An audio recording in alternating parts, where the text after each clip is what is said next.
Hello one and all, this is Luckless LoveLinks, and welcome to the King's Dilemma Chronicles. I'd like to start by thanking Big Trouble for the early copy of the game to play with all of you. We're going to be playing as the head of the King's Council. So we're going to have to make some really tough choices as we progress the story of our kingdom and our house. I love these types of games.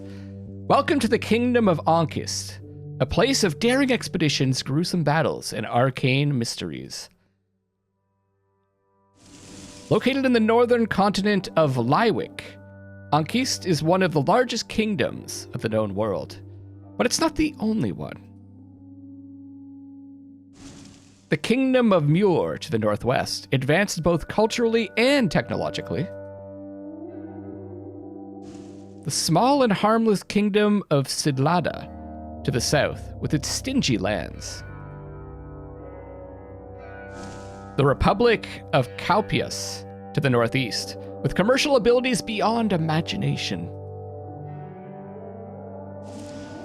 The Kasukian Empire to the distant east, where the emperor lives in opulence while the people struggle.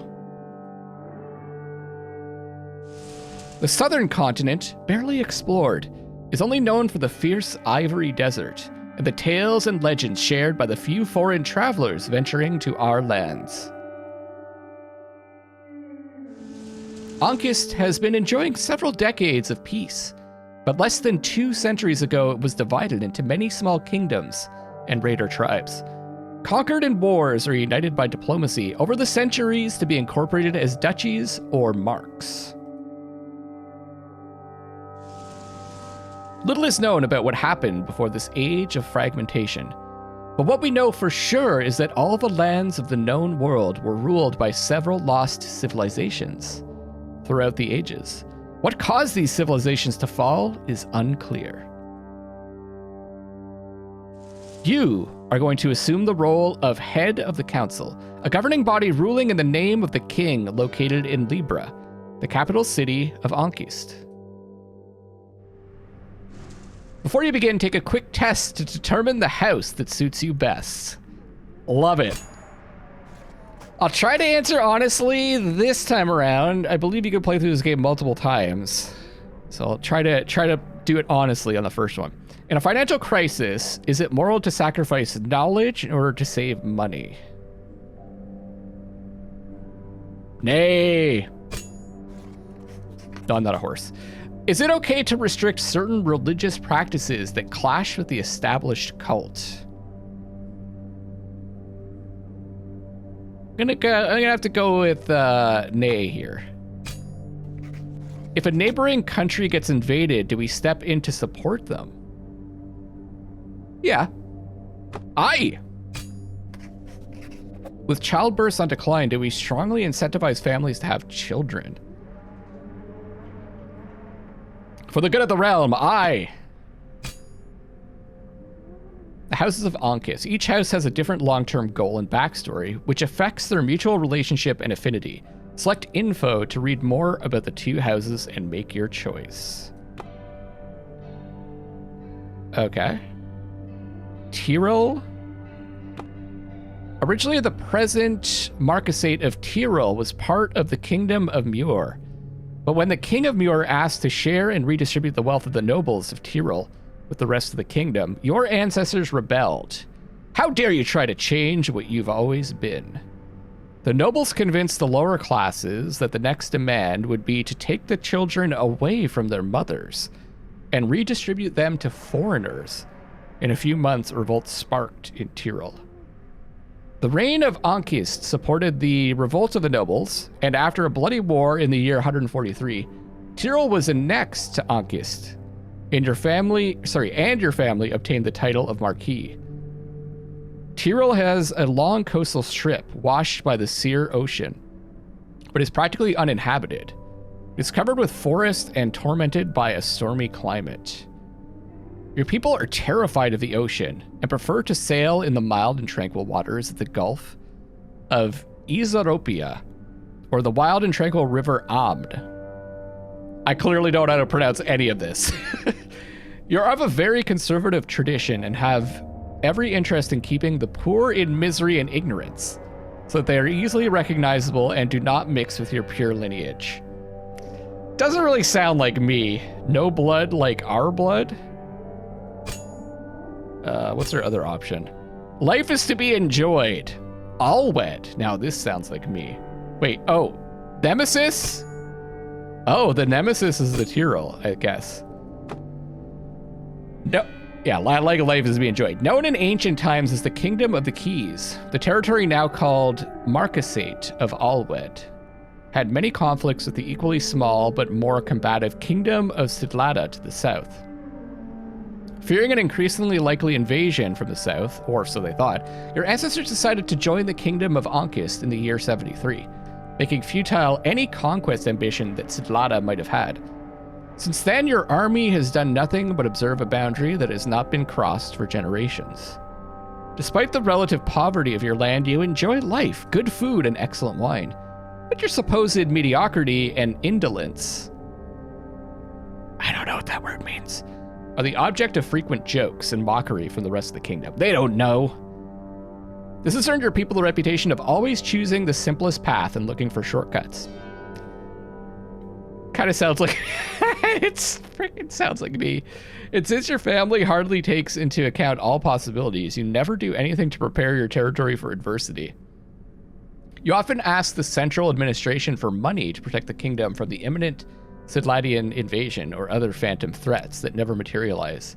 You would prefer your kingdom to have less social inequality. Well, I think we're gonna be all wed. Life is to be enjoyed.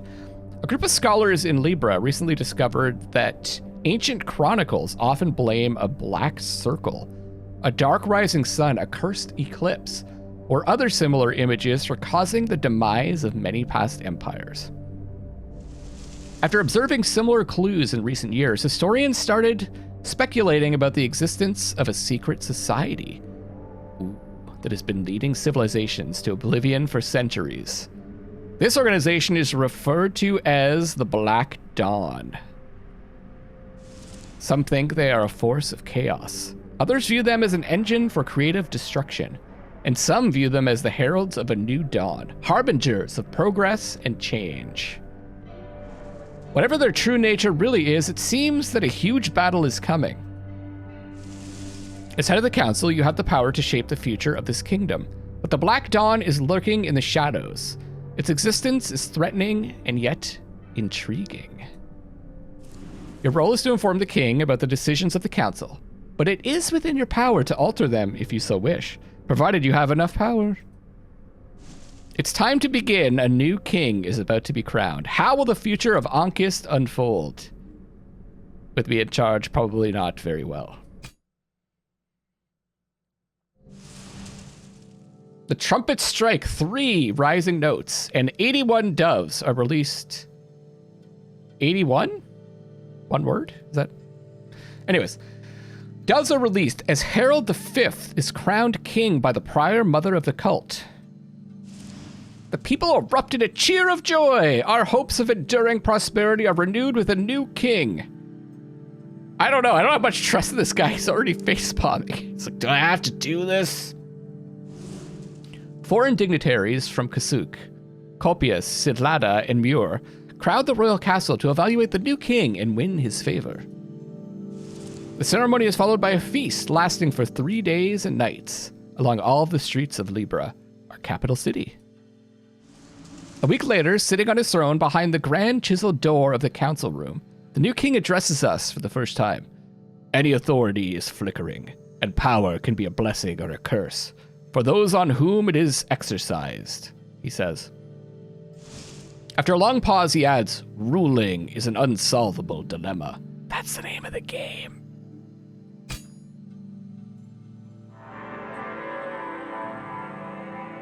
The Eclipse.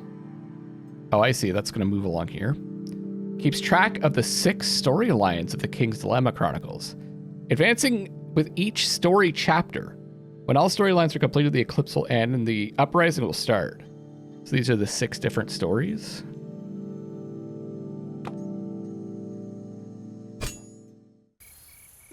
This is the map of the kingdom. From here, choose your next dilemma from the sidebar. Over here. Change the zoom level between the entire continent. The world, I guess. The Kingdom of Ankist.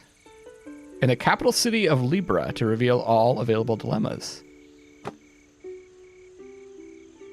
Resources. The 5 resources represent the status of the kingdom. Influence, wealth, morale, welfare, and knowledge. Every dilemma will move one or more of these resources, changing the stability, that's that, of the current reign. By the way, if this is looking decidedly board game-like, it's because it is, in fact, based on a board game. I guess we pick a dilemma. I don't know what all this stuff is. The King's Dilemma, Torque. High Commander has received a message from our something or other. The Golden Harbor. The Royal Marshal reports to us that 3 windmills were something or other. We've got nothing at Libra, and we've got City of Tents. Lorano, a rich merchant from a remote desert city called something or other. Let's start smaller. I guess with Torque.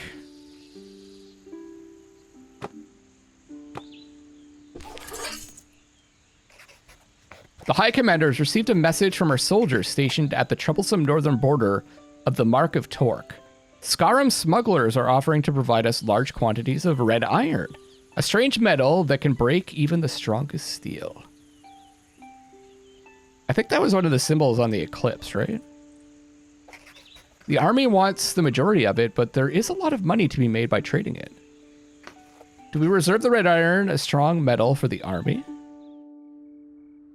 To solve a dilemma, use your power to make the final decision after the council has gone through the voting phase. So that's be what they are voting. Approving the majority is free, but subverting it will cost you power equal to the difference in votes between the 2 sides plus 1. So it's 2 to 1, so it costs us 2 to override. Difference is 1 and then add 1. If your power reaches 0, the current reign will end. Solving a dilemma moves the resources on the track, as predicted by the red and blue gauges. Oh, so if I take red, it will move this up. If I take blue, it'll move this up. The amount by which a resource moves will be revealed after the vote.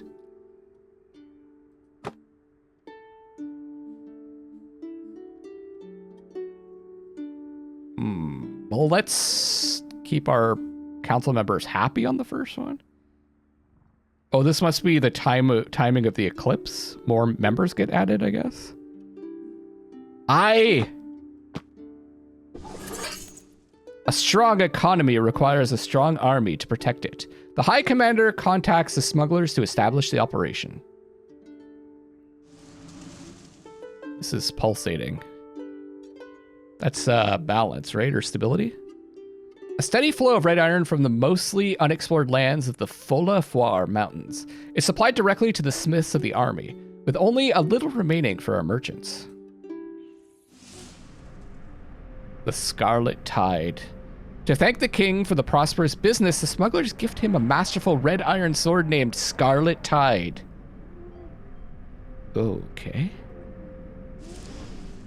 The army soon elects the blade as its symbol, and as a sign of its future power. Oh, is this like the story? No, that's the story, right? It'll all be explained, I'm sure. A significant portion of the imported red iron starts flowing towards the royal armory. The military smiths begin experimenting with new ways of working with the sturdy metal. Because of its exceptional sturdiness, red iron is difficult to mold into weapons and armor, but a few blades are forged for the most elite regiments. Add it to the archives. So we moved the right story along, and this moved up a little bit too. I don't know what those are. Maybe like peace versus battle?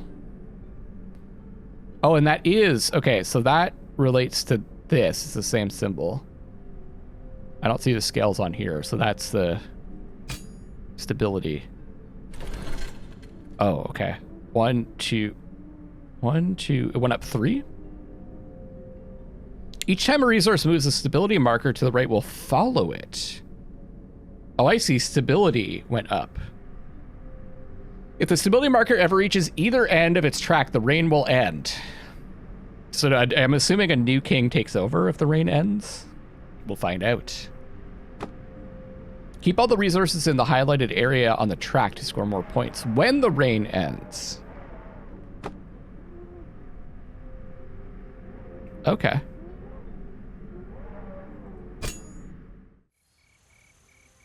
One dilemma down. Looks like we've got some new ones. That was there before. The Scarlet Tide, that was the name of the sword. Cirillo, a Codinian merchant from Duin, has taken an interest, probably in the sword. The Scarlet Tide, we have lost contact with the smugglers. What's going on in Libra? The Royal Laboratory. Upon inspecting the first weapons made with red iron, something. So it's showing us which resources it will affect, I guess, here. And which storyline. I'm kind of interested in the Scarlet Tide.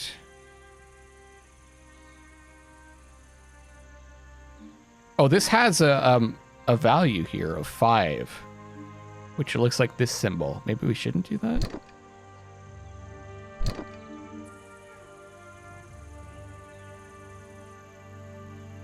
Well, we're only going to learn, right? If we try stuff. We spent 5. Cirillo, a Codinian merchant from Duin, has taken an interest in the Scarlet Tide, the king's red sword. He's offering a kingly sum to purchase a replica. The army, however, has grown attached to its new symbol. They would not like to see its symbolic value tainted and diluted for the caprice of some lazy Codinian merchant. Can we allow a replica of the Scarlet Tide sword to be made? With each dilemma, the timer counter on the right will increase. When it reaches the space with the skull icon, so here, the king has a 50% chance of dying, or 100% if it reaches the final space up here. I see, so the king's reign will eventually end. 1, 2, 3, 4, 5, 6 dilemmas. You got a 50% chance. I wonder what that lock means. So that's going to make... I can't remember what this... Morale. Represents the happiness of your people. How positive they are about their lives and their condition. How much they believe in a better future and how much they can find relief in religion. So that's going to go up if we say nay. If we say I, it's going to cost us a lot of power. But also stability is going to go up, right? If we choose nay. Oh, and if we choose I, they're both going to... So, morale's going to go down. And wealth is going to go up. Well, I don't know how high it's going to go, so I think I'm going to have to go with I. It's going to cost 4. The merchant snaps his fingers, and his servants run away. A few minutes later, they return with a huge chest. When we open it, we find it full of the purest bright diamonds. Solving certain dilemmas will have permanent side effects on the kingdom. When this happens, a chronicle will be registered in the table above the resource track. Their effects, either positive or negative, are applied to the corresponding resources at the beginning of every reign. Positive chronicles moves the corresponding resources up by 1 space. The negative chronicles move them down by the same amount. So that means we'll be able to keep the resources in that area better. Chronicles power bonus. If you manage to completely fill a column of the Chronicles table with positive Chronicles, you add 1 power to your pool. So we got a wealth chronicle, I guess. Chronicle bonus. The sensational sale of a replica of the Scarlet Tide gave birth to a new kind of item to trade. Expensive replicas of renowned unique items are produced and sold each day to rich nobles and collectors. A deal to replicate. Cool. And that's there now. So the wealth went up 1, 2, 3, and morale went down 1. So we have 1, 2, 3, 4, I guess, before we lose the king. Your moral alignment determines which rewards you'll get at the end of each reign. The rewards can be coins. It's money. Prestige. Points. That's these. Wait, no. Prestige points is this, and then crave points is that. The resource track highlights the target area to score points. The more resources in the target area, the more you will be rewarded. So right now we have nothing in the target area. I assume this is the target area. Or down. So they can be low or high. Huh. Above the resource track, there is a preview of your rewards based on the current position of the resources and your moral alignment. So right now I've got nothing. It's locked too. I don't know what that means. Wild. What's this? The archives. The archives collect information about past reigns as well as all the recorded history of the kingdom. This is really cool. I know these games are slow, but I really love playing these dense kind of story and choice-based games. I played a game called This is the President. It was very similar to this. Check previous chapters of the story. All recorded chronicles, uncovered mysteries, and an encyclopedia that contains information about the kingdom and the known world. We haven't done any of these stories. So I guess we do multiple playthroughs. We'll unlock more stuff. Oh, cool. There's stuff on the society. We'll probably like read some of this stuff as we go through. Some of you guys enjoy the playthrough. We play a bunch of this. No new dilemmas unlocked. What is this? Oh, it just closes it. That's nice. So this is money and welfare. Health of your population, the amount and availability of necessity resources like food and water. It's also the lack of maladies and the amount of people in your kingdom.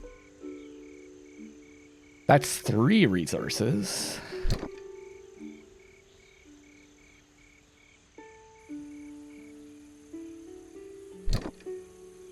Morale and money again.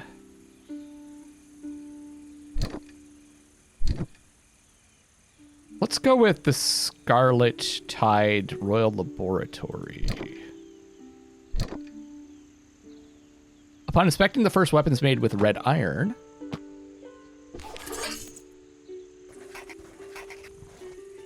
the chief doctor of the Royal Army realized it would be a wonderful material for medical equipment, as it is sturdy even when thin. Some suggest we should prioritize forging swords over scalpels, but our medical knowledge could vastly benefit from such superior tools. Do we prioritize medical uses for red iron? Relationship with council. When you vote against a council member, your relationship will worsen.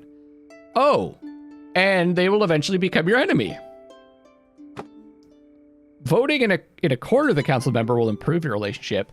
If it reaches the maximum level, you can spend coins to form an alliance. Oh, I see. We need 4, I guess, to form an alliance. So our relationship is, I guess white means good. These 2 arrows. Bad with the porcupine people. And good with the trees. Oh, I just noticed it's a turtle. This is the other house, I think. Our enemy. Was it? Started with a T. I'm terrible at remembering names. Oh, this one we get a leaf. Wait, we can't have them go up, right? Uh-oh. We don't know how high it's going to go. I feel like that's probably going to end it. So maybe we have if it goes up like 1 or 2, we have a chance with nay.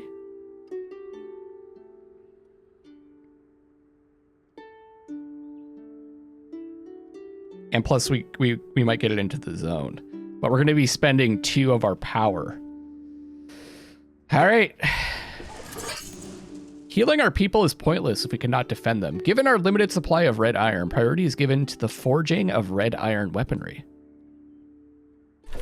Oh, no! Momentum. If a resource is moved twice in a row in the same direction, it will move 1 additional step. I think this is you're supposed to maybe screw up because you don't know this stuff. The icon color will show you the last direction that the resource moved. White if it moved up. Oh, black if it moved down. After the second time that a resource moves in the same direction, it will gain a momentum marker and move 2 additional steps. Uh-oh. The king is abdicated! Achievement unlocked, weak leadership. At the end of each reign, you'll gain rewards as described by your moral alignment. Well, this is in the zone, I guess. If you manage to put all the resources in the target area, you'll get even more rewards. Oh, we got +1. I guess because it's in the positive. If a reign lasts for 3 dilemmas or less, you won't be getting any rewards. You'll also keep the same moral alignment. Rebel? Okay.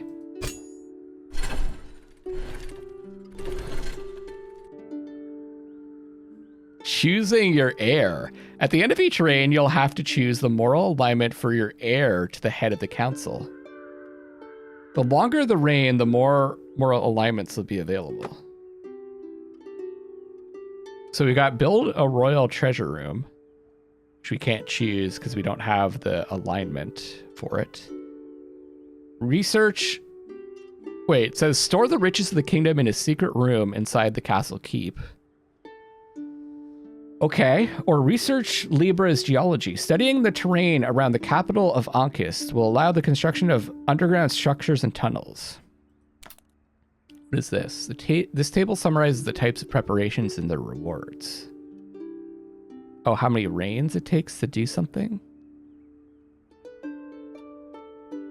Okay. So this preparation, it's just got a line through it. So it'll take 2 reigns, and that's it, I guess? Because it's just an empty circle. This preparation completes at the end of this reign, unlocks another preparation. Oh, I see. This is what it's going to unlock. Okay.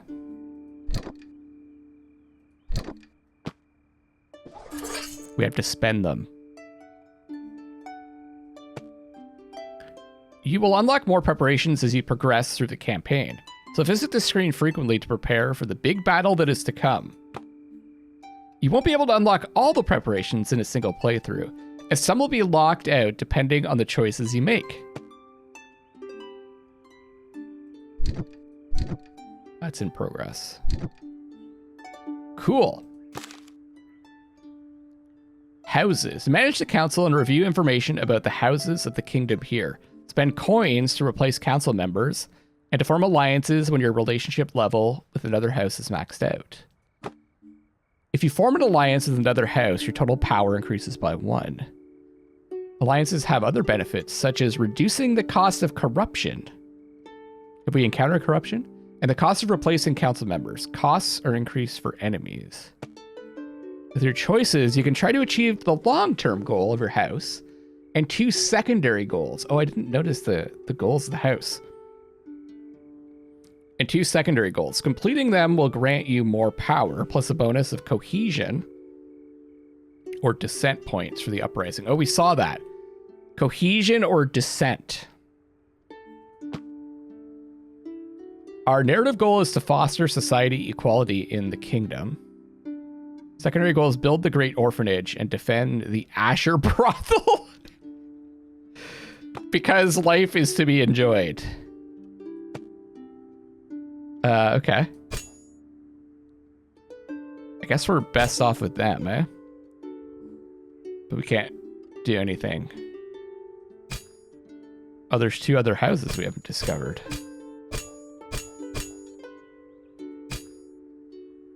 Oh, there's nothing we can do. You can find all previous tutorials in the pause menu. I guess we're on our own now. Let's check out Ankist. Royal Marshal reports to us that 3 windmills. We got Torque again. Lost contact with the smugglers, and this is still there, the city of tents.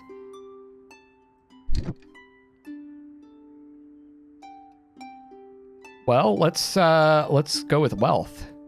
Golden Harbor. The Royal Marshal reports to us that 3 windmills were set on fire last night along the road between Libra and Golden Harbor. The affected millers are asking for help rebuilding their windmills. Do we fund the reconstruction of the damaged windmills? Oh, we're going to be spending money. 2 nays. Spend coins to oh, that's okay. That's how we. That's what that means. Corrupt them. So you spend coins to corrupt a council member and change their vote. The cost of corruption for a council member will increase each time you use it. Corrupting a council member will freeze the relationship between your houses for the current dilemma. Use corruption wisely to manage both your relationships and your power. So if we go I, wealth is going to go down, but welfare is going to go up. If we go nay, welfare goes down. And that's what they want, so... Wait, how come this is going up when we're voting against them?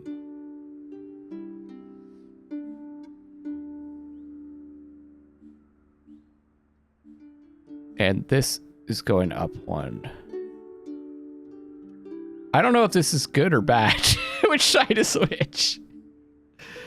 I'm gonna have to go nay for this one. The millers should have guarded their windmills better. If we agreed to fund the reconstruction for them, the crown would be flooded with more monetary requests. However, the local population will have to deal with a lack of flour. Oh, charred windmills. That's going to be a negative welfare. I didn't consider that. The burning of the windmills inflicted a significant wound to the farming infrastructure of the Duchy of Ankist. It will take some time to recover. You can restore your relationship with an enemy by voting 4 times in their favor. Okay, that way is bad. Doing so will reset the relationship to the default value. Which makes sense. So I have to vote with them 4 times. Interesting. I think this is one of those games where like it could still be interesting to screw up, if you know what I mean, because I'm clearly not playing well. So far. I did warn you guys it was gonna be bad. That didn't unlock anything, okay. Yeah, I kind of regret that decision. City of Tents, I guess? Oh, let's check out this other stuff. These are the houses. Oh, these are the preparations? Back to the archives. All right. Morano, a rich merchant from a remote desert city. Something or rather. Okay, let's check out the City of Tents.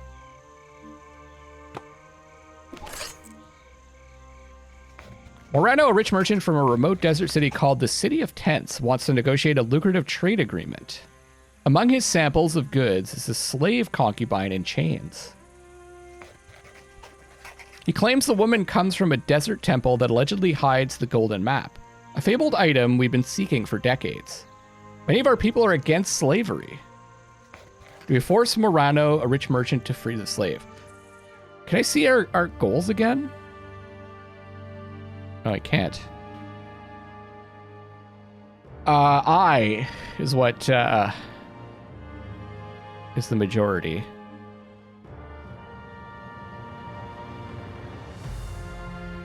And Do we not know what it is? Our wealth is going to go down, but our morale is going to go up. Wealth goes up with nay. Am I just pissing off everyone? Nay! The melancholy sight of the chained concubine accompanies the dry discussions about trade and tariff. In the end, our merchants secure a profitable trade deal with the southern merchants. Morano is also more than willing to share what he knows of the mythical golden map. Legend says it leads to an endless fountain of liquid gold. Apparently we're just super greedy. A sinful trade. Merchants from the southern continent call their home Conforta. Their caravans bring all manner of lavish, exotic goods, soft silks, strange fruits, bizarre animals, strong spices. By the way, I'm not really playing the way that I would. I'm kind of playing the game a little bit here. Like, I wouldn't choose that if it was up to me. But I did answer the initial questions, honestly. Vicious carnal pleasures revolutionize our market. Even trade in Confortant slaves becomes commonplace. The visiting merchants speak highly of the city of tents, describing it as a sumptuous commercial city among the dunes of the Ivory Desert. They even claim it was the capital of the fabled Sabian League, a merchant empire that once prospered and fell in that region. Their stories also include many contrasting legends regarding the location of the Golden Map, reigniting the interest of our scholars. Oh, this story went up. So each story has a different number of steps, I guess. So 1, 2, 3, 4, 5. 1, 2, 3, 4, 5, 6. Or was there 2 pieces here? I don't know. 5. This one has 5.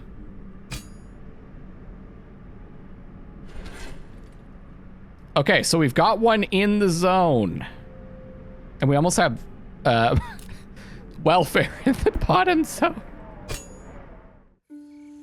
Now I can see this again. Foster society equality in the kingdom. What does that even mean? And what is the Great Orphanage and the Asher Brothel? Oh, we have another dilemma with the sinful trade. 2 of them, actually. Oh, it's in that area that we just discovered. Scarlet Tide, Libra. Libra's Trade Guild. Well, we want money to stay there, don't we?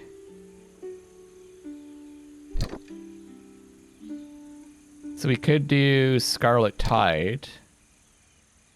Let's see if we can get welfare lower. Is that what we want to increase to make equality? Did I do the like total wrong thing? Let's see how this goes. The Scarlet Tide. We have lost contact with the smugglers. Many think they fell prey to Scarum raiders in the Lawless Mountains. Some suggest that we should send a military contingent to investigate.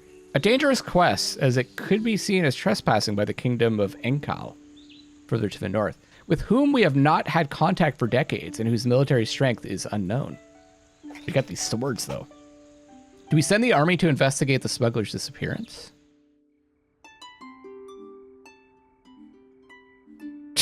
I just keep putting against these guys. Well, like, look at that. Look at that sigil. That's weak stuff.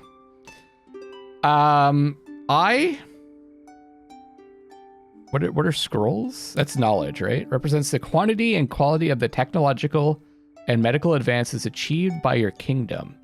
The measure of your cultural and artistic expressions, and how much you know about the past history of the world. This seems ideal because our welfare is going to drop. And that's kind of what we wanted. And it's even, so stability stays. But this is going to go far, isn't it? Because it has momentum. Our soldiers leave Torque, heading to the harsh Falafoir Mountains. A few days later, only a handful of them come back. The survivors tell that they found the smugglers' camp and their corpses near the Enkal border, but were attacked by a handful of extremely skilled fighters bearing red iron weapons and armor. Despite their superior numbers, our soldiers barely managed to escape. Knowledge out of tragedy. The sacrifice of our soldiers north of the border gave us insight into the Kingdom of Enkal's military strength and way of fighting. The prospect of further research on the subject excites our scholars. Iron that pierces the sky. Despite the relatively short distance, contact with the Kingdom of Enkal was lost for decades. The bitter lands that divide us allow very few exchanges. And they never had much to offer anyway. Though they were a militaristic society, we consider the Enkali as inoffensive as the Scarams. I was gonna say, nomadic tribes living in the unclaimed brown hills along our border. Yet despite their small numbers, it seems they've become a threat thanks to red iron. They must have discovered it only recently, but they mastered its harvesting and smithing much better than we. The scouts we sent even sighted an impressive fortress, reinforced with huge red iron plates they call the Crimson Keep. Let's stay away from there. Okay. Maybe we should try to complete that story.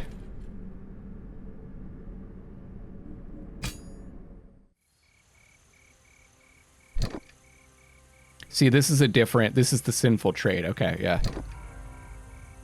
Iron that pierces the sky. Okay, the problem with this one is two of the resources are ones that are gonna have some momentum. I like where welfare is. I mean, I don't actually like where welfare is, but where stability is down below neutral.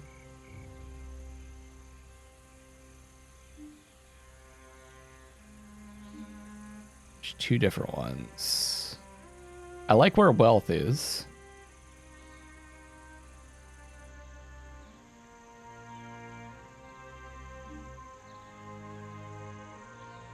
We could go power, knowledge. I want knowledge to go up.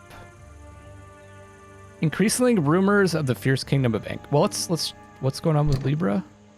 Oh yeah, sinful trade. Okay, I'm gonna keep following the iron that pierces the sky.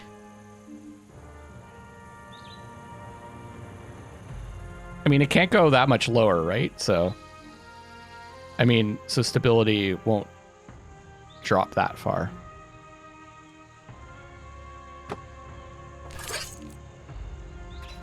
Increasingly, rumors of the fierce kingdom of Enkal worry our people. Many think we should recruit more soldiers among the peasants to patrol the unclaimed lands north of our border. Scholars believe we should instead investigate the customs of Enkal to ascertain whether they really are a menace and to clarify the misunderstanding caused by the smugglers. Do we recruit more peasants into the army?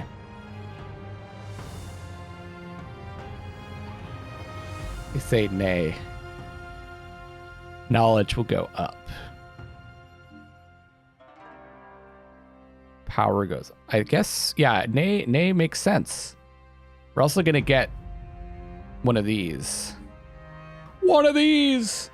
It could be good to get a negative one, right? Because it still gets us into that, that zone if we go down. Look, we're really improving our standing with, the porcupine people. So let's keep doing that.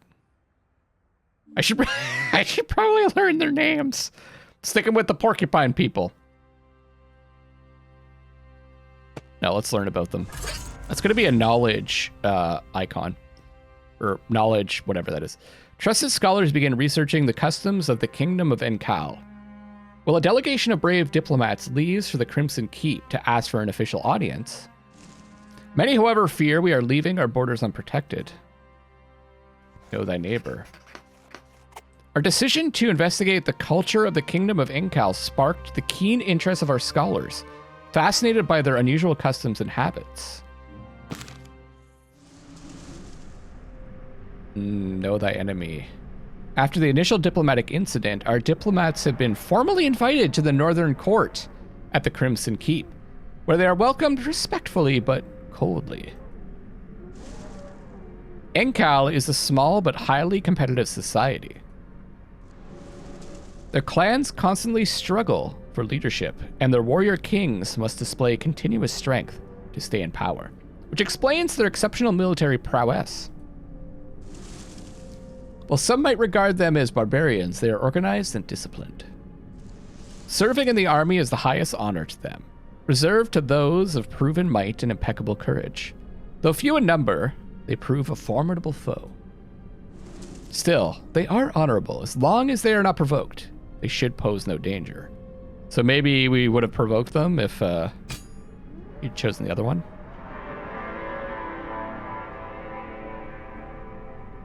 The 2 away.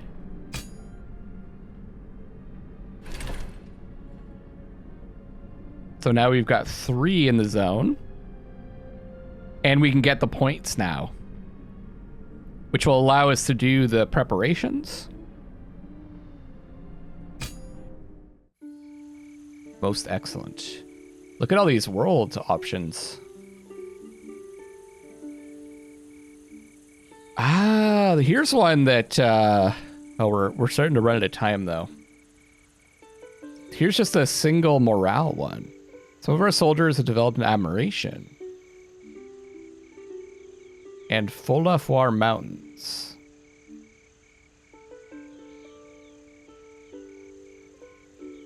I guess, though, we might want to keep things balanced out. We're getting close to stability. Well, not really that close. Oh, it represents the equilibrium of your society. Is at its best when it's in the middle of its track, meaning that the realm is perfectly balanced. When it nears the lower end of its track, things are going extremely badly, causing social tensions. When it nears the top end, on the other hand, some factions are accumulating more power than others. Oh, creating instability. Equality. Is that equality? Narrative goal. Building and defending as well. I'm going to go with Know Thy Enemy Enkal. Let's keep this reign going. Some of our soldiers have developed an admiration for the strength of the Enkali warriors. Some would like to adopt Askadar, their peculiar training regimen. Many recruits, however, believe it to be too harsh. Do we train our soldiers with Askadar, the Enkal training regimen? Right? Okay. That's going to make morale go up. Well, I think this is kind of an obvious choice. We're getting them back in our good graces. Or we're getting back in their good graces, I should say. All right.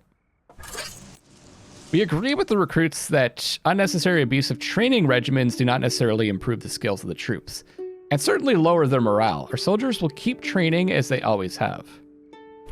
We probably would have gotten a point in... I don't know. Oh, maybe it would have been a negative morale point. Yeah.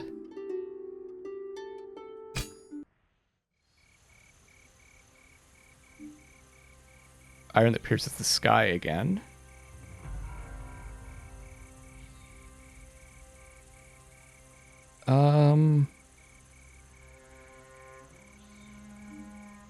We want to lower stability.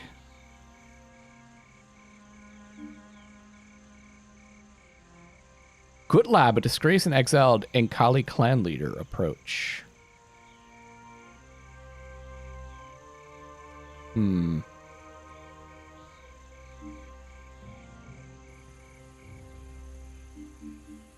But I want to explore this story more. Muir. The Tribune reports to us that an unprecedented drought. Oh, okay. So wealth. We want to keep it up. We want to keep welfare down. And this, we want it to move up. So that's going to create, if we want, the best possible outcome is going to move our stability up. But I also want to keep, let's do this. I want to explore more of this.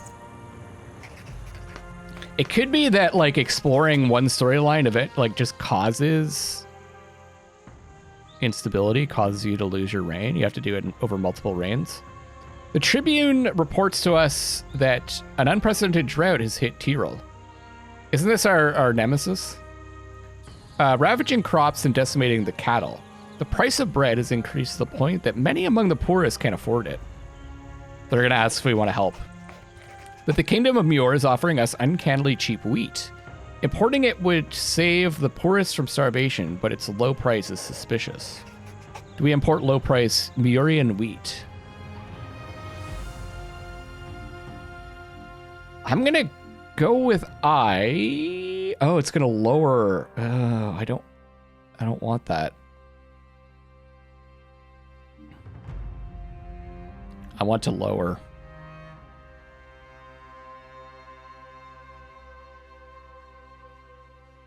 Maybe I'll spend some money to change your mind so I can maybe form an alliance with you.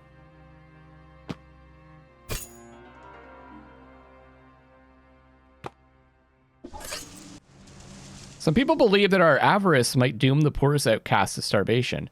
The royal treasurer praises our caution, but few others praise the council's efforts to keep the kingdom financially stable. Oh no, a tale of sorrow. Muir's offer of cheap wheat was too good to be trusted. Recent news seems to prove our wisdom. Aha, we made the right choice. There was that hint that something was up with it. Merchants coming back from Muir claim to have seen local scholars pouring huge quantities of wheat into the Abne River, a clear indication of its poor quality. Yet with their other duchies also hit by the drought, albeit not as dramatically, they are unable to help. And the scarcity of food in Vandis, the capital city of the Mark of Tyrol, becomes a constant problem. Those living in the countryside manage to get by, feeding off the small gifts of the land. But for the poorest outcasts living in the cities of the Mark, hunger is brutal.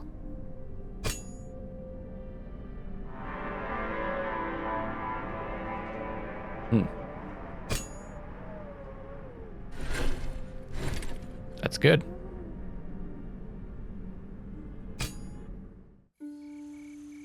Can't do this one. Cost 5 gold. It looks like we unlocked a new Tale of Sorrow. This is a new storyline, okay. If we want to continue this one, the sword one, you have to pick one of these two. Know thy enemy, Full of Four Mountains, or Know thy enemy, Enkal.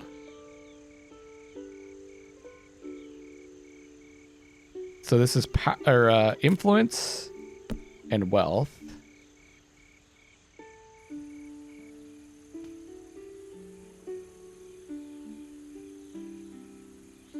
Influence and wealth. Maybe we can move influence up or down. We haven't done one with that yet, so let's check that out.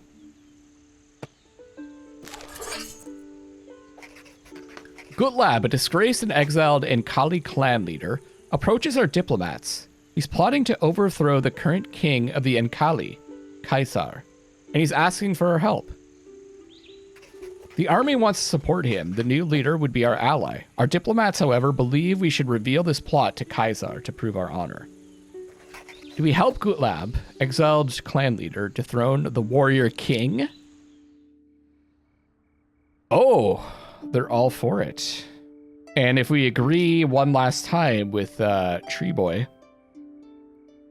we'll be in their better graces. Really? Our influence goes down? Aren't we putting someone... Interesting. I would think influence would go up.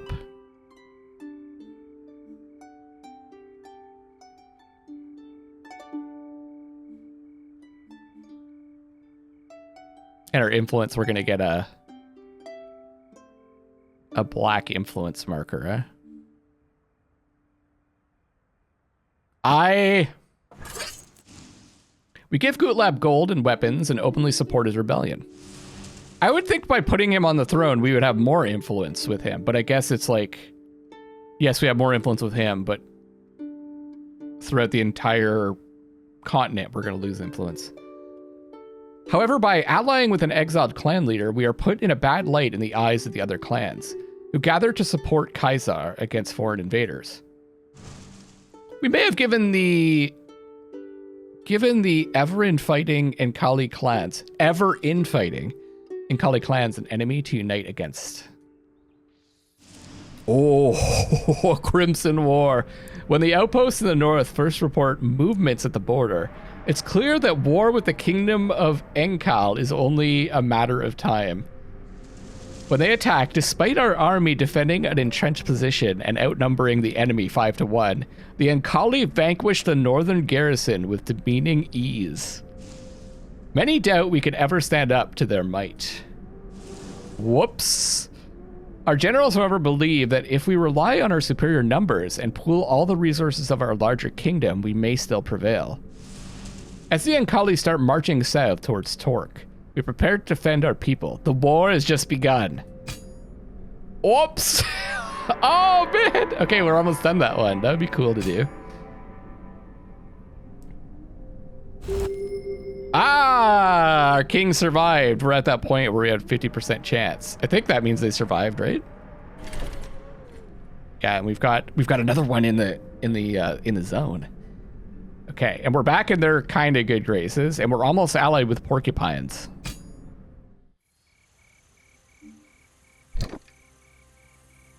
The Crimson War. Should we do Know Thy Enemy? One last Know Thy Enemy? Yeah, maybe we can get wealth to go up. Because that would raise this. Like, go way up. Okay. Folafur Mountains. The Scarams, a nomadic people from the unclaimed lands near the northern mountains, drink a beverage made with goat milk fermented with a secret herb. Our soldiers are eagerly purchasing it, and the guild mistress would like to import it, thinking it could be a successful product. However, it is strongly alcoholic, and some question its wholesomeness. What are you talking about? We like to, we're party people. Do we import the milk-based Scarum beverage? The other thing that I could do is roleplay a little bit better and like choose what I think our people would choose. Oh yeah, I'm with them. I'm so with these guys. We want this to go up anyways. And we get, yeah, we're gonna get a tick for welfare. What are these called again? Chronicles. Solving certain dilemmas will have permanent side effects on the kingdom. I think we already read this. If you manage to completely fill a column of the Chronicles table with positive Chronicles... Ah, okay, so that's why you want only positive Chronicles. One powder pool. I wonder if that... Maybe that's like... If welfare gets filled up? Is that what completes our house story? Easy choice. Definitely. It works with our house as well. Our merchants make agreements with a few barbaric producers to supply their strong drink to our kingdom. I guess the other thing I should remember is I'm not choosing for our house, I'm choosing for the kingdom as a whole, right? The people rejoice and launch a celebratory fair about the northern culture, while scholars scorn such low pleasures of the flesh. The goat milk trade. Goat milk became increasingly popular, and the high demand activated a precious trade channel with the barbaric Scarum tribes of the Brown Hills. Another coin flip, guys. Hey, we get another go.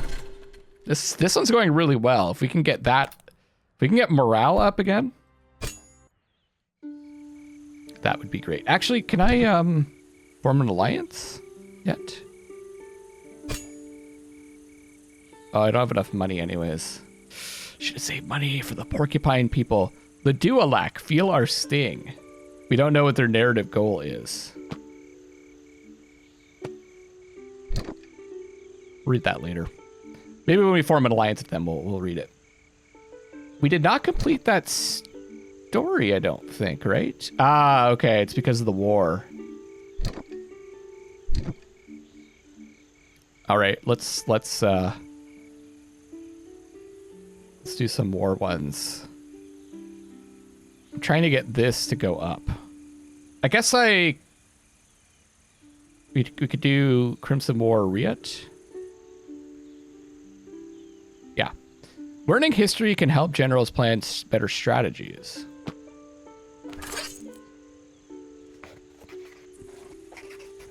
But the chronicles of a battle we lost against the Enkali near Rioth, in the northern part of the Mark of Torque, tells an embarrassing tale. Cardan, commander of the local division, fled battles as the enemy arrived and left his soldiers at their mercy. Should we erase the catastrophic Rioth battle from our annals? From our annals?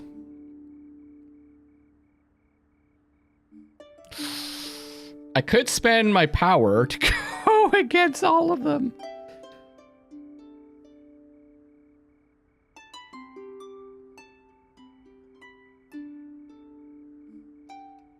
Oh. This is an awful choice.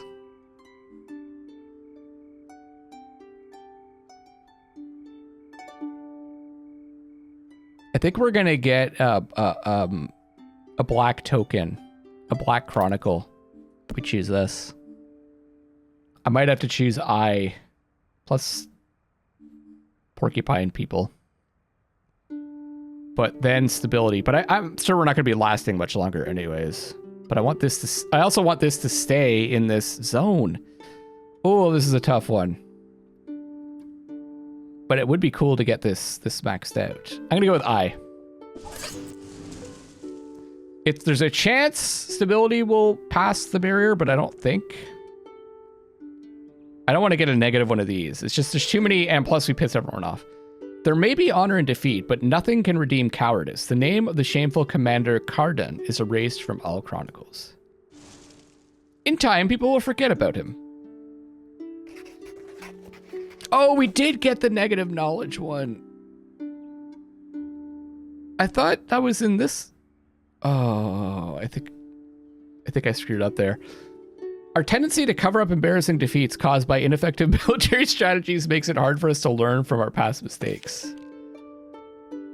What? We made it to the next one. When I picked I, wasn't that in the red one? I'm confused. Is it whichever one goes up?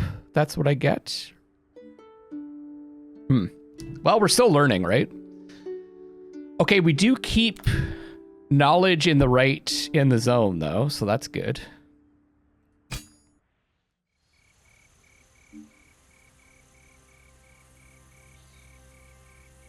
That's at the bottom, and if it goes up, it'll probably stay in the zone, and we keep stability in a good spot.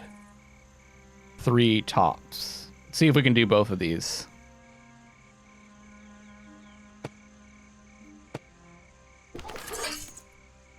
Crimson War Lovelocks. During an early phase of the war, the Enkali burnt Clammy Pier, a village in Torque, forcing its inhabitants to flee.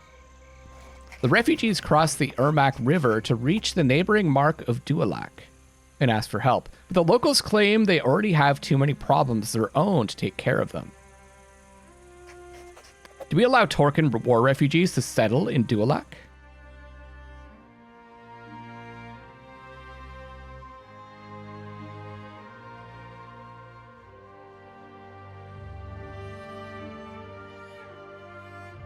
If I pick nay, nothing changes on the track.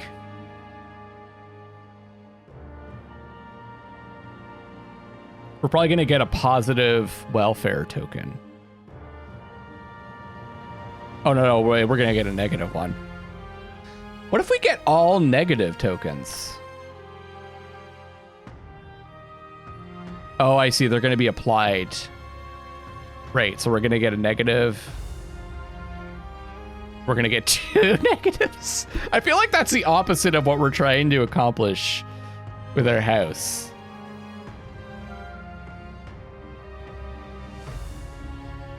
I could afford an eye to not get the negative one.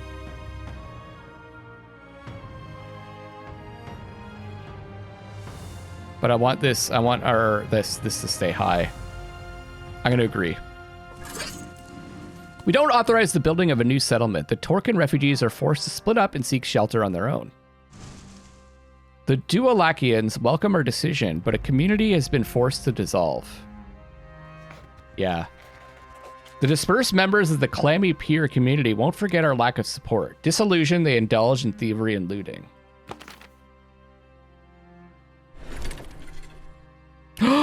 Oh, it still goes down even if it's at the bottom. Oh, I thought that's as low as it could go, so it wouldn't go down. That's okay though. It was gonna end soon anyways. The king was dethroned. Long live the new king. We're at 3 and 3. Rebel. 1 white crown. I can't remember what those are called. Is it morale or moral? Sorry, moral. For every resource in the upper area of the track, 1 black one for every resource in the lower area. Okay. 1 additional white crown. 1 additional black crown if the central area of the track is empty. Ah. Because we're 3 and 3, so we're at rebel. Oh, we got a bunch of money.